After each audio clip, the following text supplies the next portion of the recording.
Hello everyone, my name is Fox. In this video we're going to be reviewing AYANEO's latest Android handheld, their Pocket S. Thank you very much to AYANEO for sending this out to me for review. This is an iteration over AYANEO's previous Android handheld, the Pocket Air, which used a pretty high-end MediaTek chipset in there. The big claim to fame here for the Pocket S is that it's using the best Qualcomm chip that AYANEO can get, which is the mouthful Snapdragon G3X Gen 2.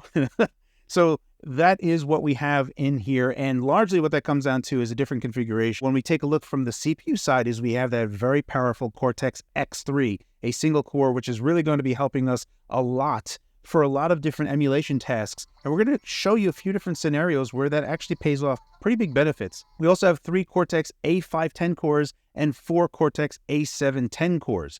So the CPU side of this is relatively beefy. However, even on the GPU side, we have a lot of things going for us here, which is the pretty standard Adreno class of GPUs. These particular GPUs have a lot of support, and the drivers from them are generally supported. However, we do have to make note of some particular anomalies that happen with regard to switch emulation when using the standard driver. We're going to show you more of that later. There are some different configurations that you can get the AYANEO Pocket S, and those comes in different RAM sizes as well as storage capacities that are on there. There is a base configuration of the AYANEO Pocket S. That starts at 12 gigs of system RAM as well as 128 gigs of onboard storage. Now, that starts at $400 for the early bird pricing, and as of the making of this video, that is still available on the Indiegogo page. Again, you can find that in the description link below. They also have more available quantities of the 1440p version. That just happened recently. It's actually at the time of this recording as well. And those are still available as of this recording. So if you wanted that, that starts at $440 as an early bird pricing as well. Outside of the Indiegogo time period, the prices will rise in the recording, as you can see on this particular photo right here. The only other part to note here is that sold separately, there is a 2-part function of the protective case. There is the case that goes on the bottom that also adds additional ergonomic grips, and then also has a front cover that resembles something like the Switch Lite protective cover. This is not something that I'll be reviewing here, but if that's something that you want, that's going to be an additional charge outside of the base price that you've already seen. Rounding out the bit of specs that we need to talk about for the AYANEO Pocket S is it is running Android 13. One thing that we do need to mention here is that there does not appear to be any WideVine DRM available on this particular version of Android that is on the AYANEO Pocket S that I'm testing. What that means to you is that currently I have no way of actually being able to test Netflix. If you try to launch Netflix, it'll just exit out. So if you had any plans to use Netflix or Netflix games on the Pocket S, at the current moment, that is not available. That could potentially be updated through a software update later on from AYANEO, but at the current moment of this testing, that is what I have to report. As we exit out of the specs part of this review, one part of the spec that I did not talk about is the battery. So we're going to be talking about battery life with regard to the 22.2 watt-hour battery that finds itself in the AYANEO Pocket S. This battery is rather large, and we should expect pretty good battery life. One of the tests that I normally do with regard to either Linux-based or retro handhelds is show off Crash Bandicoot 3 with PlayStation 1 emulation at 1x resolution scale. In this particular configuration, what is also nice with regard to the AYANEO suite of software is that we can show a performance overlay, and it shows us the amount of power that is being used at any given time. And generally speaking, we're averaging around 1.7 watts of total system power. Now, one thing I want to make note of here is PlayStation 1 emulation with 1x resolution scale is a very conservative type of battery life test. So this is going to be something that you would anticipate as being the best battery life that you're going to be getting out of this particular device, just because we have so much performance out of that Qualcomm chip. Now, one thing I want to mention here is even though we're getting 13 hours and 15 minutes of battery life on conservative PlayStation 1 emulation, when we think about some more demanding emulation tests that is still retro, for Sega Saturn, we actually need a considerable amount of CPU power to accurately render Sega Saturn emulation. One game that I absolutely love is Dragon Force, and Dragon Force 2 did not come out to the US. There is a translated version that you can play. However, because there is copy protection mechanisms that are going on for Dragon Force 2, it won't play on emulators like Yabashinchiro. So what you need is the Beetle Saturn emulator, and this actually needs a considerable amount of CPU to actually get running. One thing that is easy to tell that it's not up to snuff is there is lots of audio crackling. So when we play it on the Pocket S, this thing is smooth as silk. But what's important to note here is even though all of the audio and all of the animations are fine when playing on the Beetle Saturn emulator, we are averaging around 3.2 watts of total system power. This is going to give us close to around 7.5 hours of battery life in this very demanding Sega Saturn emulation test, which is honestly really awesome. On the very extreme end of pushing this device to its absolute limits, one of the features that is available on the AYANEO Pocket S is a quick flip switch on the right-hand side, which you can quickly go ahead and go into different power categories. So you can do balanced game and then max performance. You'll get a little warning when you go into max performance mode. When going to max power mode, the fan will be able to go to full bore because the clocks are unlocked. And certain games like Switch emulation will be able to easily use up all of that power. The end result is that when we push the device to its absolute limits, what we're looking at is something that can spike up to 15 watts of total system power. Typically, we're around 12 to 13 watts. What this means to you is that you're looking at somewhere south of 2 hours of battery life when pushing this device to its absolute limits. So 2 hours of battery life when you're pushing it to its absolute limits is a bit much, but the thing that I want to make clear here is that typically you're not really going to need that much power. When we take a look at Switch emulation for Super Mario Odyssey, for example, we're getting around 46 FPS with the particular driver and setup that I'm using for Yuzu. When we flex this and go back to a balanced mode, we're using around 8 watts of total system power, but our FPS really didn't change all that much. So we're just kind of wasting power by pushing it into max power mode. So this is something that you should only seldom go into a max power mode if you absolutely need it and a game demands it. Otherwise, generally speaking, being in balance mode or game mode with the fan on is more than enough for what you need on this particular device. So keep that in mind because then you're going to be getting generally around 3 hours of battery life as a worst case scenario. Covering our bases there for the specs and also the battery life, the next part of this video that I want to focus on is the build quality part of this review. When looking at the AYANEO Pocket S, obviously AYANEO has a tradition of premium materials and premium feel for this, and it continues to be the case for the Pocket S. Overall, this is one area where I genuinely wish that AYANEO made a real gaming phone, like albeit one with a slider, so we just have a display and something that we can pocket and had a camera on the back. That is a personal wish of mine, a small digression.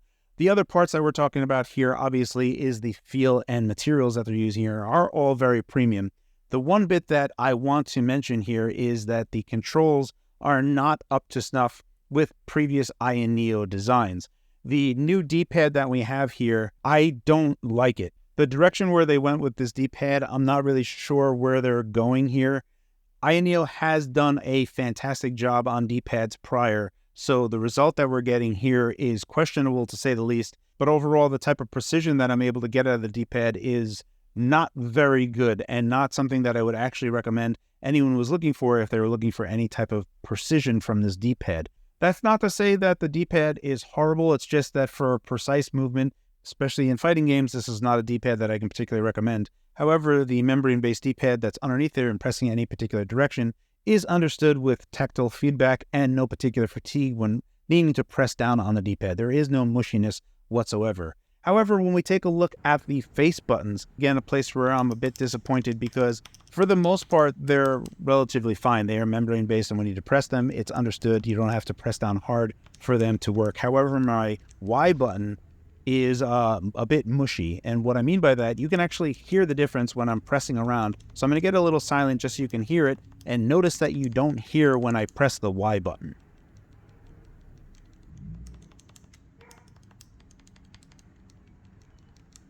So that's pretty upsetting coming from where we know AYANEO has done very good in the past, where this particular iteration, potentially just my particular unit, is exhibiting issues with the D-pad and face buttons that I don't think is up to the standard or quality that AYANEO has done in the past. However, if we take a look at the bumpers as well as the triggers, they are excellent and reminiscent of a Joy-Con-like bumper and trigger. However, the analog trigger, even though it's designed like a Joy-Con, is fully analog and not digital. So those parts are just fine. The other part that we need to talk about are the analog sticks. I don't really have any particular problem with the analog sticks. They're full circle. They do that whole full circle type of thing. I get full range input on the circle part of it, so all of that's fine. The one thing that I would say is that by default, the dead zones are rather large without changing anything. And the only way to disable dead zones is by toggling range adjustment, which I think is perhaps a translation error because that should definitely be dead zone adjustment. But toggling this actually changes the dead zone available. So if you just enable that, the dead zone will go away and you can have full range and immediate use of that analog stick. So if that's something that you cared about, that is present, and you can change that on the fly using the AYANEO software. There are still some things that need to get sorted out there, like when we talk about the range with the circularity, they do have a method to extend that range up to 150%, so you can have a more square-like input. However, that's not working on the particular AYANEO, the AYASpace software that's on here, so that is most likely going to be updated with an update from AYANEO themselves to fix that particular issue. For understanding emulation expectations, there are a few things that I want you to make note of here. And while we already covered a few of these in the battery benchmark test, there are a few things that I want to kind of let you know. Now, PlayStation 2 emulation, you can go ahead and ratchet this up to 3x internal resolution, no problem, so that it matches the resolution better to the display itself, as well as using widescreen hacks. So games like Burnout 3 look really amazing on this. We're not using a bunch of power. The games can be played without the fan being on and in balance mode with no problems whatsoever. So those CPUs are really getting us across the finish line with regard to how powerful they are for emulation purposes. Things like God of War 2 are also playable, as well as a game series that I'm a big fan of, the Kingsfield series. Next up that we have to talk about is Switch emulation. So using the latest version of Yuzu that is available, there are some things that we have to keep in mind here. Not everything kind of works great with the default driver that's on here, and third-party drivers don't really work all that well on this particular unit just yet. So hopefully as we get third-party drivers that can be loaded, side-loaded for Yuzu, this will be something that fixes things up a bit.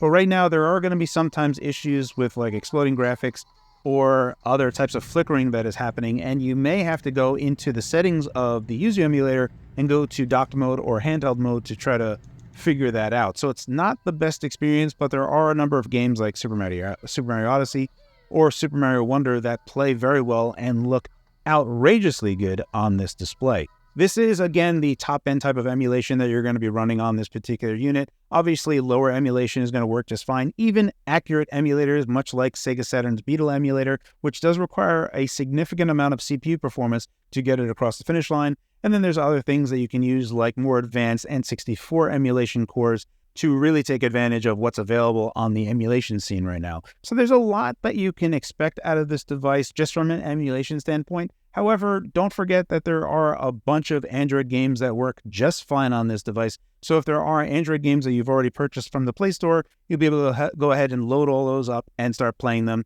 And they, once again, look just fantastic on this display. Another thing that I would like to mention here, and maybe not everyone is doing it, but this is a bit expensive to be getting for this particular use case, but you can play cloud streaming types of games like Xbox's XCloud if you have Game Pass Ultimate.